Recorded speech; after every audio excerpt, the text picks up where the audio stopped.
All right. Welcome, everybody, and good afternoon. At least I think it's afternoon or evening for everybody on this call. I know we've got some folks joining from Zimbabwe. I'm not sure what time it is there. If you want to share in the chat, that'd be um, educational for all of us. I'm joining y'all from Saskatoon, Saskatchewan. So let's start our meeting in a good way. I'll begin by sharing land acknowledgement. I'd like to acknowledge that we are located on Treaty 6 territory, home of the Cree, Saulteaux, Dene, Dakota, Lakota, Nakota, and Métis nations. We acknowledge that this land was not ceded, but the purpose of the treaties was to ensure the land would be shared. Indigenous people have been cooperating in these territories for thousands of years, and it is through cooperation that all of our communities will continue to thrive. Because we're joined by diverse audience from across Turtle Island and indeed around the world, I invite you in your own way to take a moment and acknowledge the peoples and the ancestors of the place that you call home. And for those who've just joined us, if you could leave your name, where you're joining us from, and the co-op or organization you're representing in the chat, that'll be a great way for us to get to know each other and maybe connect. Lots of folks working on similar things here. So if you see somebody in there who you want to connect with, by all means, reach out to them, make that connection in the chat, or let me know and we can help facilitate a connection. For the bulk of today, I'm going to share my screen with you guys. I'll walk through a presentation on board evaluations, and then we'll have lots of time at the end for a Q&A.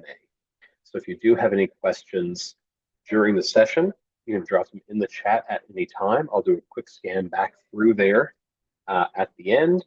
But at the end, if you want to come off mute, ask questions, have a discussion, that's great too. Okay. And our session is being recorded today. I will share the recording with everybody who's signed up later this week, and you are most welcome to share that with your network or anybody who didn't attend today. Hey, everybody see that okay? Should have a nice, beautiful picture of Fraser Lake, British Columbia. That's where that photo comes from. All right, let's get into it. So we're talking about evaluating the board of directors. For today's session, I'm going to start off with why and when you might complete a board evaluation. We'll then talk about the juicy bit.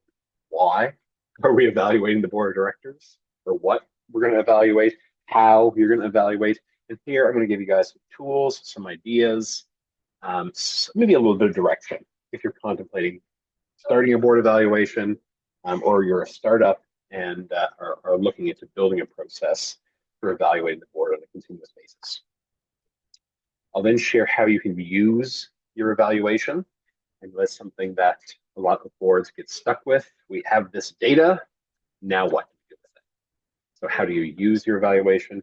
And then we'll wrap up today's session with some additional resources. If you want to continue learning, if you want some templates, I'll share some links at the end. And then we'll have some question and answer at the end. Okay, so for those who've just joined, again, if you can leave your name, where you're joining from, and your co-op or organization in the chat, that'd be great. And if you have any questions at any time, drop them in the chat for now, and we'll have time for Q&A at the end. Okay, so let's get right into it. Why and when to evaluate the board of directors? So there's any number of reasons a co-op might contemplate doing an evaluation.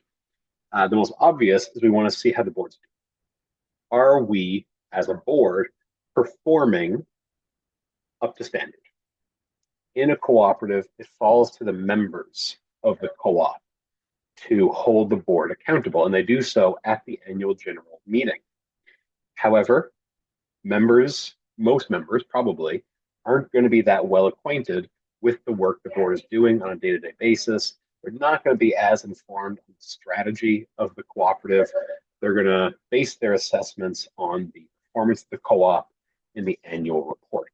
And while that's good, we can do better. And so boards should consider assessing their own performance to determine, are we doing a good job? So have a discussion about what those standards might look Boards can also assess their progress as it relates to strategic plans. We're going to have a session through one of these webinars in a couple of months talking about strategic planning, how boards should be leading that process, how they can also build in progress indicators for themselves and for their teams. So you can certainly evaluate how you're progressing as it relates to the execution of the co-op's strategy. You might also evaluate to identify gaps amongst board members. For many boards, they do a lot of the work of the co-op, or they're tasked with overseeing the work of the cooperative. And having gaps in skills or expertise might mean they can't do that job as effectively as possible. So you might have a competency-based evaluation to try and spot, hey, we have a big gap in finance or HR or IT. Is this something we need to address through either training or through recruitment? Similarly, you might evaluate the diversity of the board and determine if recruitment efforts need to be informed based on who's currently around the table.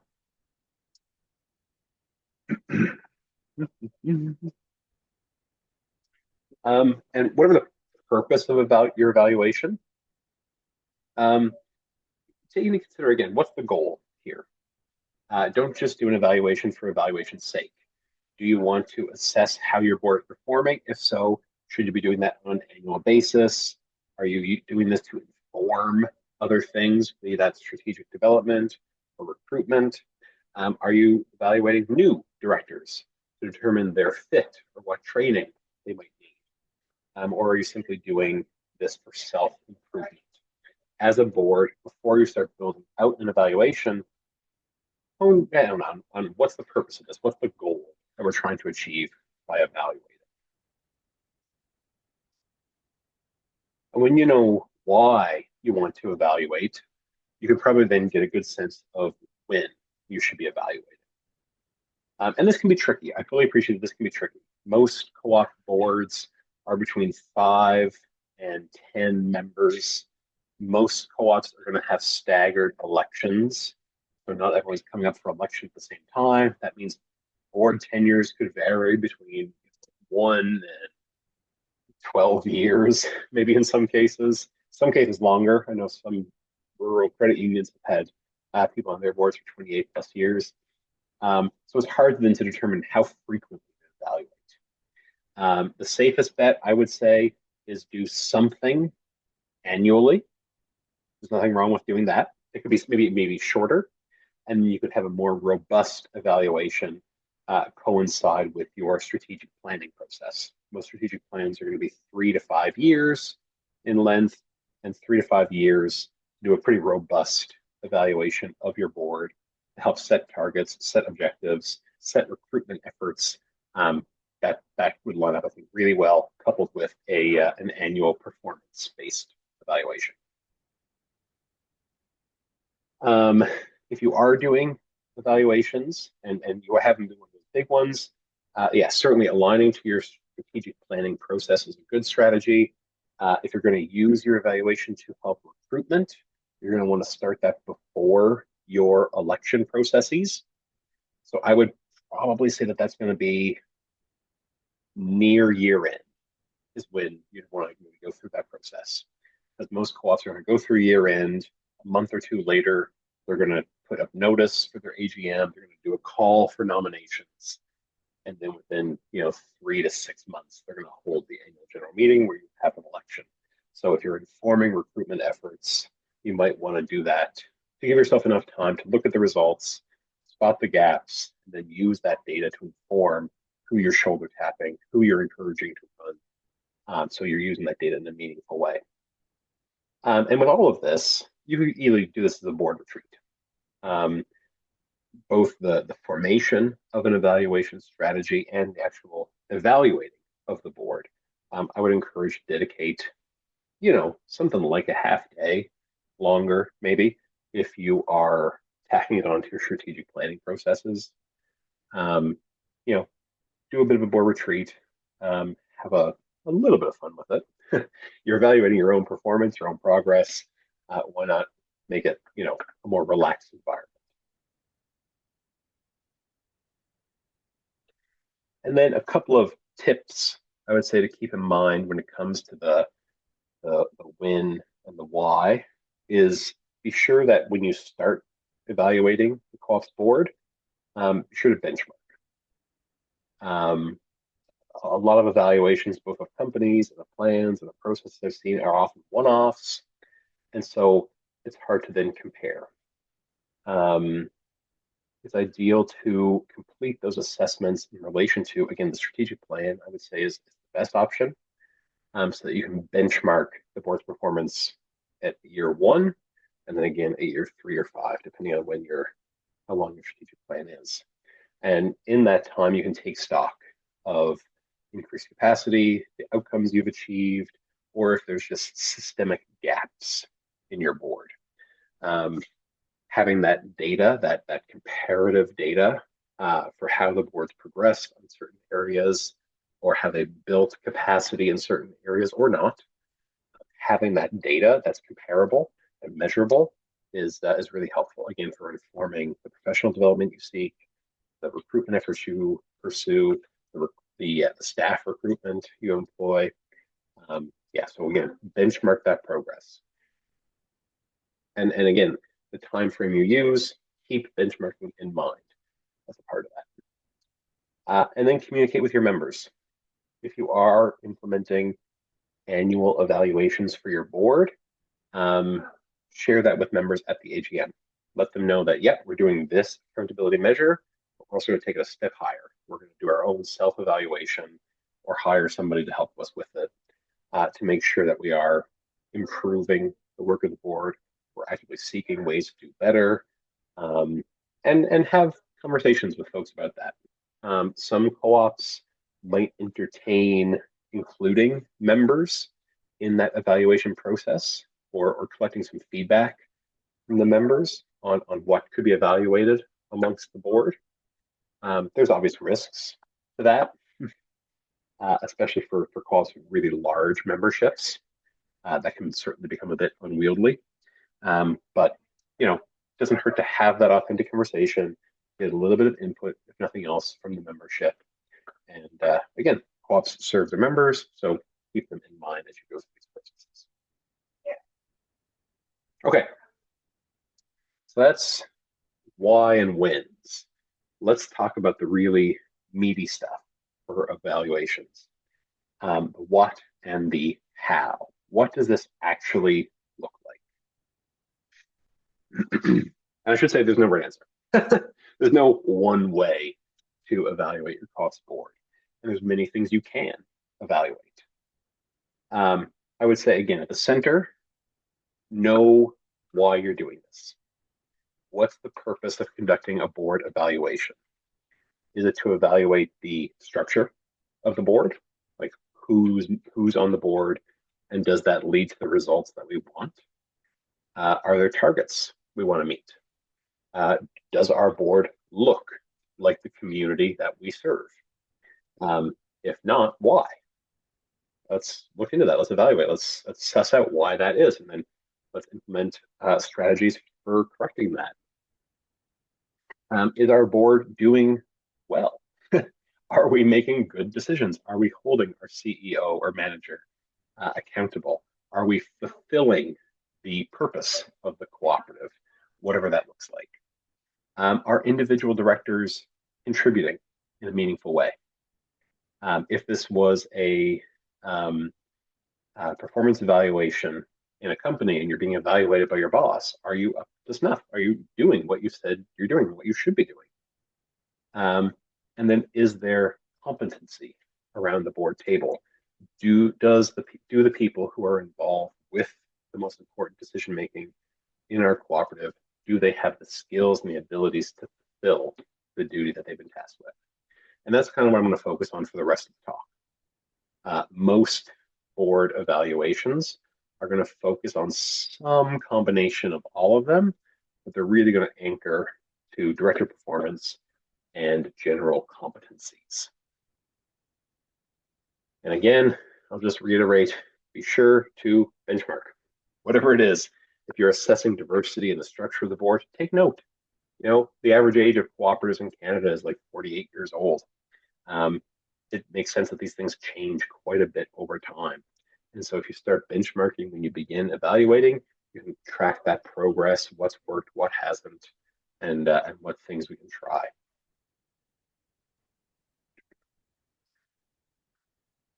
So if we're talking about evaluating the competencies and the performance of the board, we basically want to know, do the directors around the table have the skills, the capacity to fulfill the tasks that they've been assigned? So how do we begin that? Well, we need to know what they've been assigned with. We need a clear sense of what the duties for each director is on this board. And I'd recommend, if you haven't got one already, create a shared document for all directors that looks like a job profile. If someone wants to join your board of directors, what's the job they're going to be doing? A working board is going to look very different than a strategy. The board of, I pick on Chris because her video's on, of monosheet co-op is going to look quite a bit different than, say, Peace Energy co-op. The work you do is just fundamentally different. So create a job profile for your ordinary director, a job profile for your secretary, your treasurer, your vice president, your president, and outline what those duties include. And again, if you were to hire someone to do this work, what would you expect them to fulfill? We do have a template available through the Co-op Creator. I'll share a link here at the end for that. So if you need to put together the basics of what boards are tasked with, and then add what your co-op specifically does, you could certainly use that document to start. And then once you outline what those duties include, what are the competencies? What skills do people need to come to the table with to fulfill? Some of the obvious ones are just general governance competencies. The process of minute taking, the process of chairing a meeting, making resolutions, drafting policies, reading a financial document. If you can everybody, how comfortable is everybody looking at a balance sheet and discerning the financial position of the cooperative? Are folks relatively familiar with the process of hiring and firing staff? We have a reasonable understanding of the wage structure that we use at the cooperative. All of these are not necessarily your direct job, but you have to oversee it. And having a cursory understanding of lots of things and a reasonable knowledge about the work your co-op does is, I would say, a necessity for all co-ops. And then, of course, the area of work that your co-op carries out, the industry that you operate within, that's going to inform a good chunk of this as well. A co-op that operates a childcare center and works very closely with governments is going to have very different needs than, say, a community investment cooperative that needs to be familiar with security regulations and needs to work with investors. So industry-specific knowledge matters quite a bit. And once you tease out that job profile and you understand the competencies you need amongst directors, you can develop what's called a skills matrix. And that skills matrix can get at all those different competencies, all those different skills and knowledges that you need around the board table to be successful or feel reasonably successful and confident. So here's what one might look like. And this is borrowed from a tool that we've created that just teases out, again, if you're doing a self-evaluation or even a peer evaluation, how comfortable are we with each of these levels? How deep is our understanding of relevant regulations? How familiar are you with creating effective policy? And again, I would recommend you could easily do this as a self-evaluation. It doesn't need to be a hugely onerous process, but suss out, what are those competencies, and then how comfortable or familiar are people in those different areas. I recognize it's a bit of an awkward process. I do. because usually there's other ways of testing for this by people who you are accountable to. But again, in the sense of a board of directors, if you're not hiring a consultant to do this work, who's going to assess your different performance and competency areas, you kind of need to do a bit of a self-led evaluation, and that's perfectly fine. That's perfectly fine.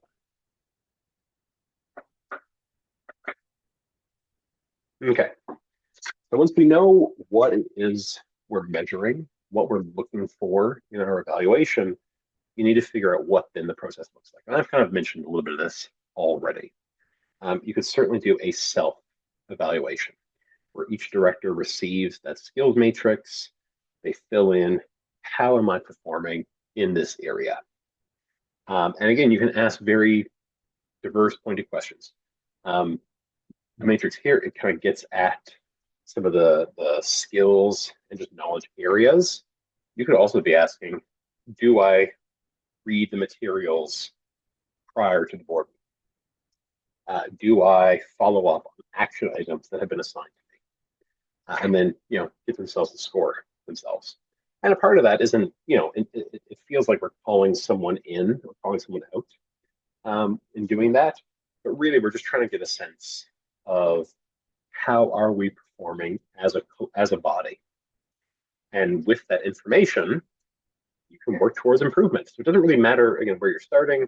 The goal is always to improve. You could certainly do peer evaluation in that sense, because again, you don't want this to get nasty or accusatory. Think of the board as one. Think of the board as a team, and we are assessing the performance of the team. I'm sure we've all sat on boards. We are all aware that there are some people who do more work and there are some people who do less work. That's a given, right? That's a given. And you can certainly complete your evaluations with that in mind. You can certainly talk about that frankly as a board. But again, our goal isn't necessarily to make people feel bad. Our goal isn't to incite infighting. Our goal is to implement solutions to improve the board's performance and the board's general competencies. You can also, of course, contract a consultant. There are lots of people out there who have lots more knowledge than me about evaluating boards. They may not be cheap, but there's lots of people out there who do this sort of work. I do professional development with the Governance Professionals of Canada, and that's a fantastic network. There's lots of consultants and service providers attached to that organization that do this work, that if you're willing to invest in a quality evaluation process with some external expertise, they would be really great for that resource. And beyond that, again, depending on the size of cooperative you're operating and the type of cooperative, because again, a worker co-op of 12 people is going to treat this a bit differently than a consumer co-op with 100,000 members. Ask yourself what stakeholders should be included. So for example, if you're assessing the performance of the board, it might be helpful to do a survey of the co-op's membership and get a sense from them, how is the board performing when it comes to organizing the annual meeting, providing sufficient information in the annual report, providing updates on the performance of the cooperative, creating an inclusive workplace, creating an inclusive cooperative environment. So have a discussion about what stakeholders should be included in this evaluation. Membership, staff, board, certainly, but other external stakeholders consider relevant to your organization.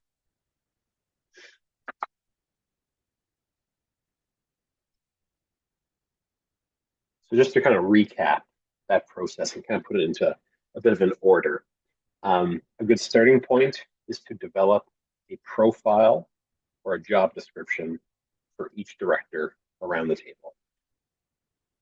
That includes the 4 officer positions and then the general director. Identify what your goal is when it comes to evaluating the board of directors. Are we doing this with an eye towards enhancing our competencies? Are we doing this with an eye to alter the structure, diversity of the board? Are we just trying to do better? From there, once you have a sense of what you want to do, who you are, you might hire a consultant. That's the point where I would say you can loop somebody in. They'll take a look at what your goal is. They might work with you to fine tune it. And then when you could probably turn things over to them a little bit to expedite the process of those remaining 4 points. But of course, that's optional. You can always do this internally. You can do this yourself. But that's where I would recommend hiring a consultant. From there, build that skills matrix, break down the different duties assigned to each director in their profile, and identify what competencies are necessary to carry out those tasks.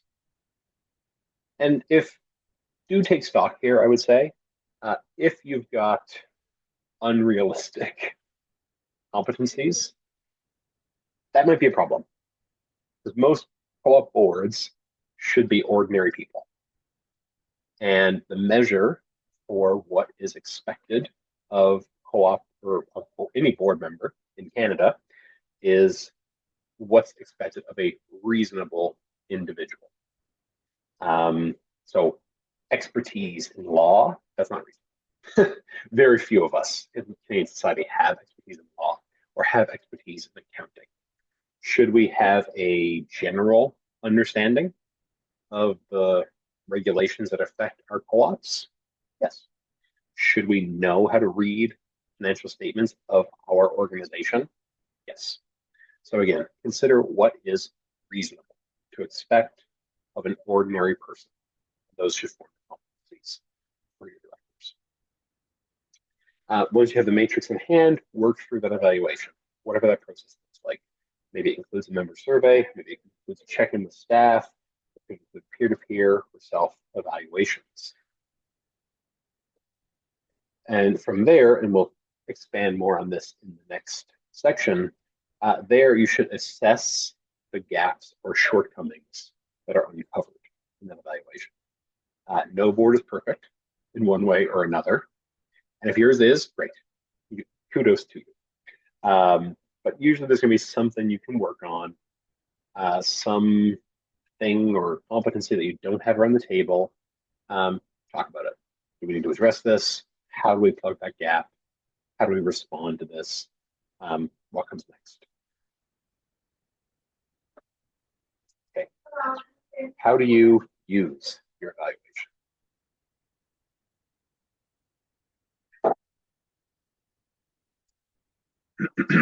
Okay, so you complete a skills matrix, you do some self-evaluation, maybe you do a survey of the staff, you do a survey of members, what you feel about the board's performance, and you get this data.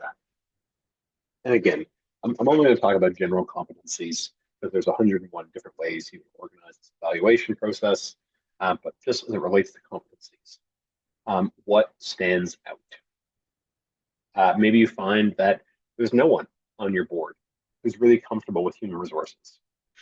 And as a result, you're going to really lean on your manager, your director of human resources to really drive that process. And maybe directors aren't comfortable asking questions about our HR policies or HR practices. We're not really sure where to begin when it comes to providing that sort of oversight or including human resources in the board's strategic report planning. What do we do with that? If we have a big gap like that, how do we address it? It's also important to ask, if there's 1 or 2 or 3 directors who are falling short on certain competencies, that's worth noting. Not everybody has to be proficient in everything, because again, we are a team. But if there's a glaring omission, I would say, if there's people who aren't familiar with how to read financial statements, I would consider that a prerequisite to successfully serving your co-op. Everybody needs to be able to read the financials, understand what they mean, and ideally relay answers about the co-op's health if asked by members. And And if there are notable gaps in the board's competencies, and maybe if there are some people who are falling short, they're scoring twos and threes in a couple of key areas, you need to ask, are those affecting the performance of the board?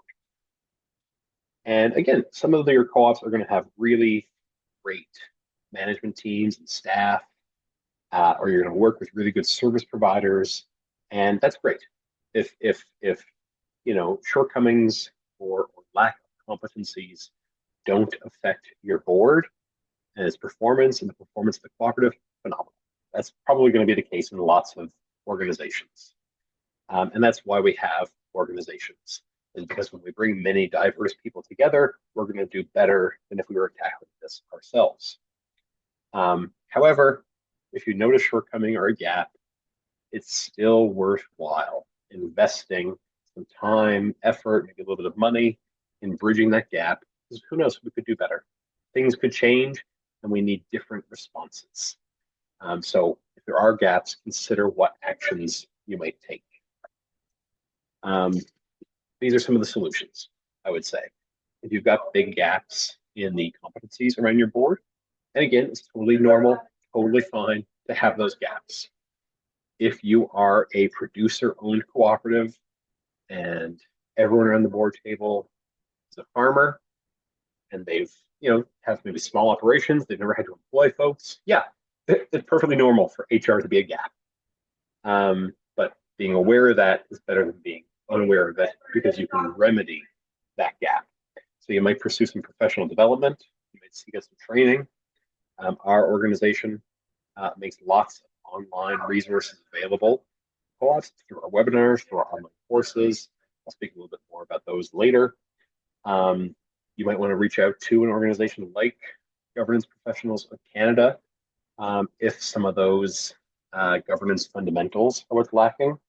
The Institute of Corporate Directors is another commonly sought after professional development organization. Organizations like Coursera, Udemy, they provide lots of good online education that's usually fairly low cost. Those are really great. I've done great courses through Charity Village as well, on things like strategic development or strategic planning, policy development, fundraising. If there's some professional development you want, I guarantee you there's an organization that's offering it for a very affordable rate. You might also want to contract different professionals. Again, if there's some industry specific, very technical knowledge that you feel the board needs to have and no one does, that might just be a reality. It might just be that the ordinary members that you have just aren't going to have that knowledge, they're not going to have that experience.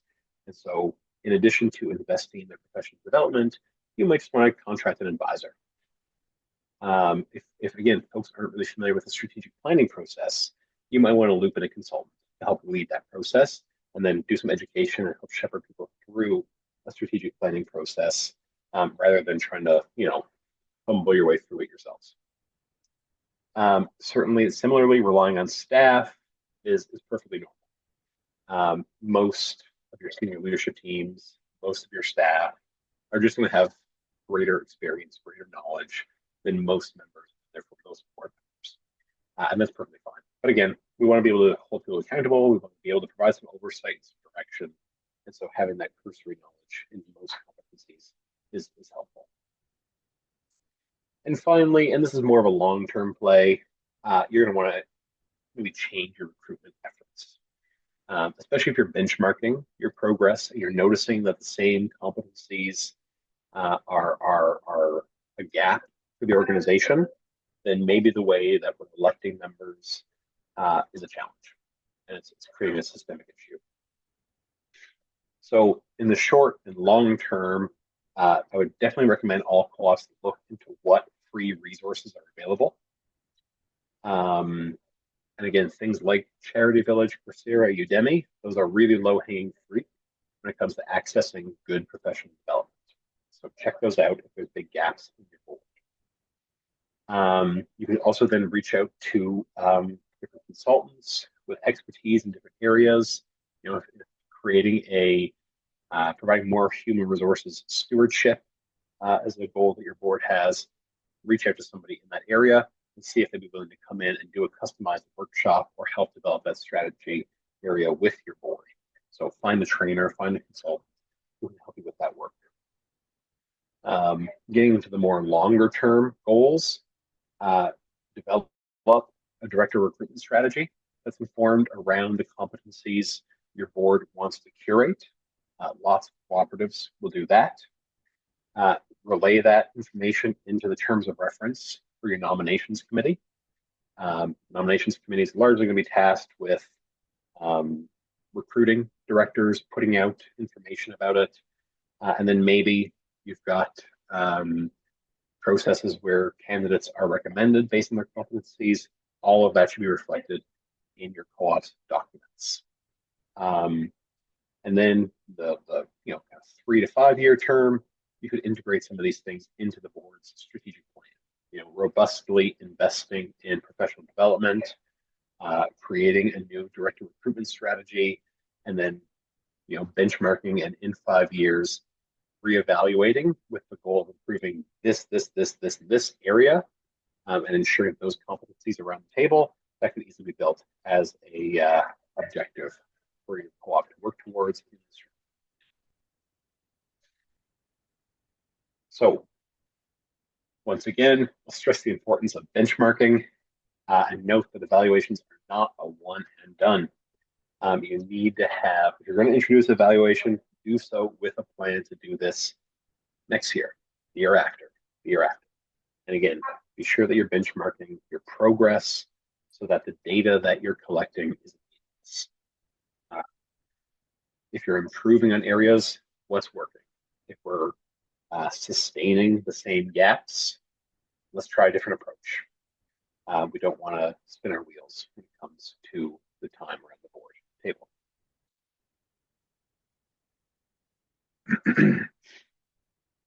Again, a couple of different targets. I've kind of focused on competencies.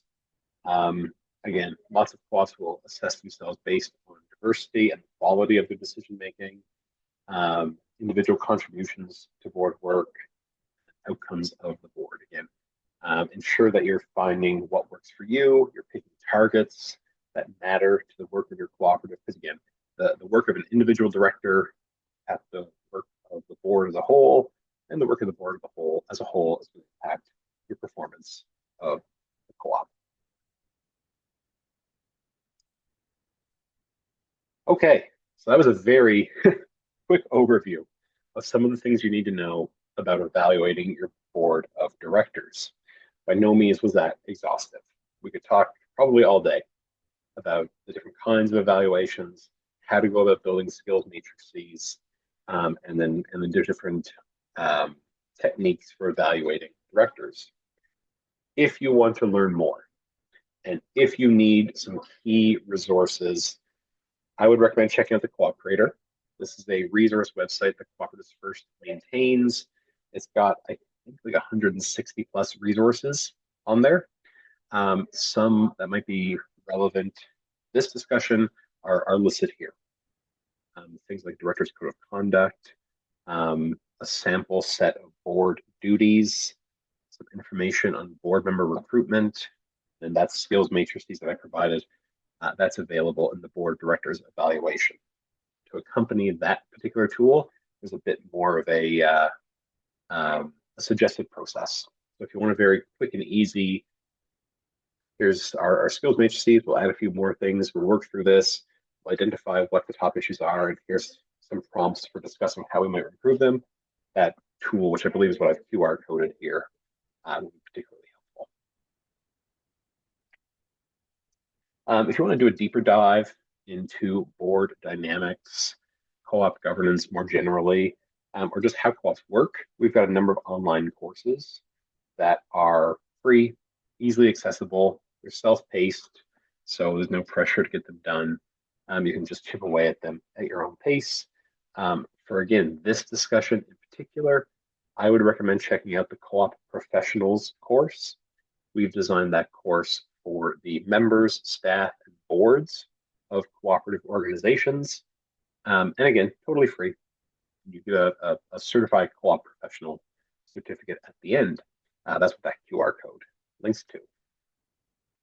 And if you have enjoyed this webinar and would like to join me next month on a related discussion, next month in April, I'll be talking about building your director orientation plan. So you can maybe see the theme here.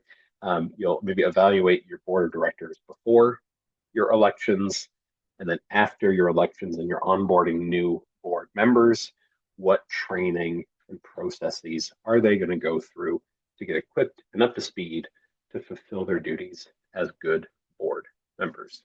That's what we'll talk about at the end of next month in this session. If you want to sign up, you can use that QR code, but of course, I'll also share the recording with anybody who's signed up. Okay, and that is all for the formal side of things. We'll now move on to a Q&A. If anybody needs to hop off the line, that's totally okay. This is my email and our office phone. If you want to get in touch with us, if you have a question or anything like that, by all means, feel free. And then if you do want to hear from Cooperatives First more regularly, you can join our mailing list where you'll find out about more of these tools, resources, courses, webinars on a regular basis. Okay, let me stop sharing my screen. And I'll open up the chat to see what questions we have.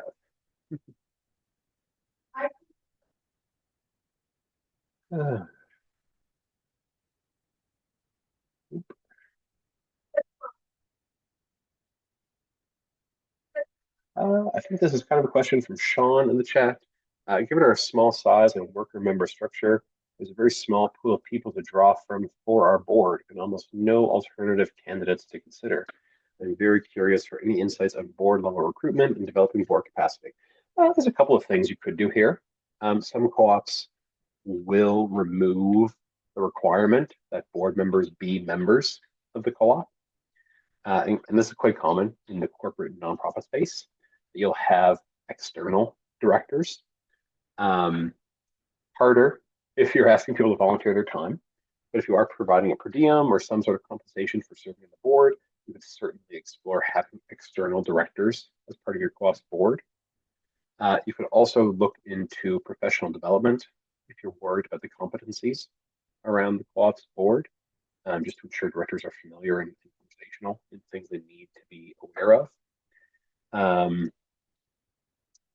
And then supplement as needed with contractors, other staff, outside expertise to help you do the work that you need to do if you feel that there are shortcomings.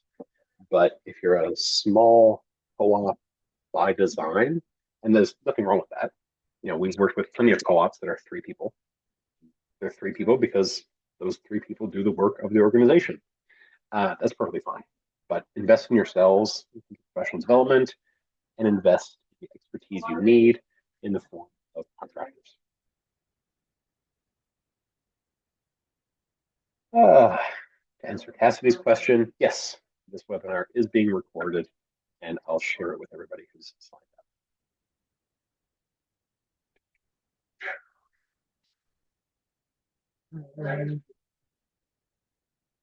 Hey, Chris says, tell me more about the Co-op Creator.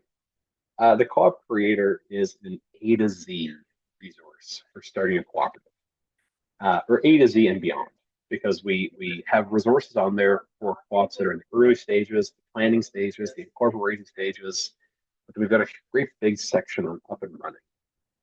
And if your co-op is working through something and you need maybe a template, advice on something, we've probably got something on there. Like some of our most searched resources are those sample board duties, which again, you can download a Word doc. It's got a list of some of the key duties assigned to all directors of all co-ops, and you can then just supplement with your own co-op's needs. We have a template membership agreement. That's a commonly downloaded resource. Guidelines for co-op elections, a sample AGM guide. I would definitely recommend checking it out. You can browse through the different resources we have, or if you're looking for something in particular, you can just go in there in the search bar, just search evaluation, and you'll find the evaluation resource. I think those were the questions. There's a few comments in here, but question from Keith. Can you suggest specific resources to help generate ideas for increasing member interest and involvement in governance of their co-ops? If I had a good silver bullet, I'd make a lot of money as a consultant. There's a couple of things you could do. And again, the co-op creator, we have a resource on member engagement. We've got a few sessions and webinars that focus on this.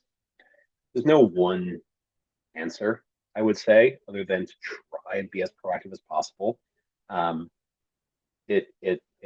get members involved, that discussion and the leadership on that really has to come from the board. Just because they have the capacity, they have the time, they have some of the expertise and experience to lead and start those conversations. So, hosting things like new member orientation, regular member meetups, town halls, newsletters, just different ways or tactics of getting in front of your members. Not only just presenting them with information, but also maybe seeking their input, starting conversations, and approach that with a level of authenticity. I think a big critique that I and others would have of annual general meetings is that, well, one, they're the only time members are involved in the governance of the co-op, and two, they're quite scripted, which is not a bad thing per se, but if people don't feel like they're authentically being consulted and they're not really being involved in the governance of the co-op, are they going to take that next step and get more involved? Hard to say. So I would say that that's a starting point. Is start authentic conversations, use or create different avenues for engaging with members. Jim, I'm not sure why it shares the screen, but don't do that. But yeah, try and start conversations with members, try and foster that interest in the co-op. And again, most co-op members aren't going to view themselves as the owner of that business. So there might be a bit of education that you need to do with your members to help them understand the role that they can play in the co-op's governance. And from there, start shoulder tapping. Get folks involved in committee work, in different events of the co-op, and hopefully that'll lead to a future nomination. Okay. Yeah, it's a tough problem. Yeah, Keith just notes in the chat. It's member involvement initiative can be a little tough. Yes, it is. Yes, it is. Any other thoughts, comments, or questions from us? Feel free to use the chat or unmute and ask. Yes, I have a question. Yeah, fire away, Chris. About evaluations. It can be tricky if people start to feel defensive. Just wondering if you feel that self-evaluations are a better way to start rather than the peer evaluation, so that people are looking at themselves and reflecting on that, and then sharing that, and then going to peer evaluations. Does that process seem the best way to go? Yeah, I would think so. And again, if you are doing a peer evaluation, I wouldn't necessarily suggest I'm going to evaluate Corinne. Let's evaluate ourselves as a whole. Yeah. So does the cumulative of your self-evaluations, does the results of that match up with how we're all evaluating the board as a whole? So if half the board are noting a deficiency in financial oversight, are we also seeing that in the evaluation of the board as a whole?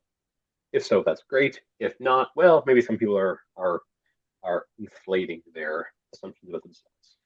But do both, and then have a discussion about the results and the concerns people are seeing.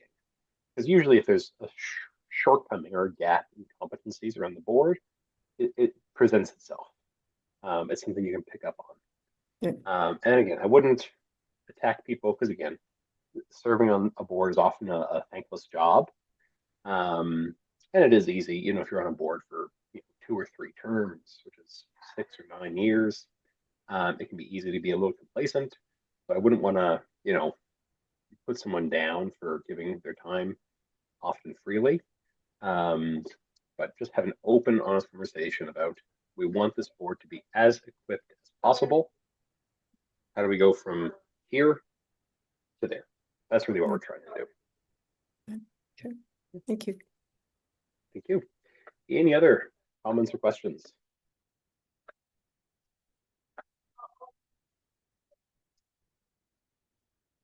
Okay. Not seeing any, so I think we can go ahead and end our recording there.